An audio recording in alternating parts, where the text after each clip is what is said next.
If you like dragons and fire magic, you're going to want to watch this video.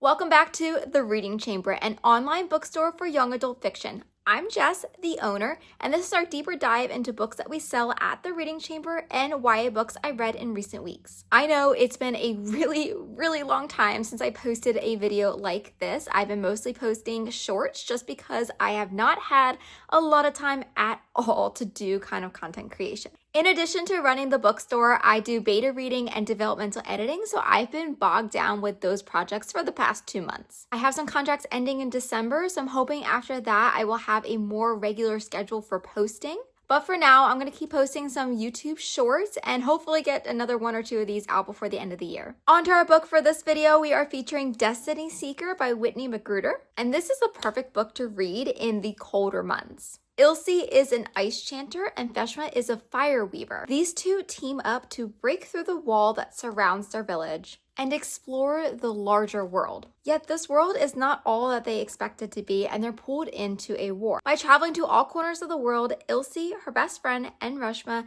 have to save their world as they know it, because going behind the wall might just change everything. This book features young magic wielders, a immersive setting, and characters you're really gonna root for. You can find this book at thereadingchamber.com. I'm so far behind that I read this book in June. Together We Burn by Isabel Ibañez was a library book, so I don't have a picture to show you, but I will of course put it in the video description. This book follows Zarella, a flamenco dancer and the daughter of a famous dragonator. In this world, dragonators are like matadors, but there's no bulls, it's dragons instead. But after a tragic accident at Zarella's family's arena, she is forced to take up the role of dragonator herself and hire someone to teach her the ropes. When she hires Arturo to help her save her ancestral home, their hate for each other is more fiery than any of the fire-breathing dragons. As Zarella and Arturo work to discover what really happened in the arena, they grow closer and change the dragonating world forever. I thought this book was just okay because I'm not a huge fan of dragons. I picked it up because it was recommended to me and I heard really good things about the fiery romance. And while I do agree that the romance was strong, I'm just not a huge fan of the dragons. So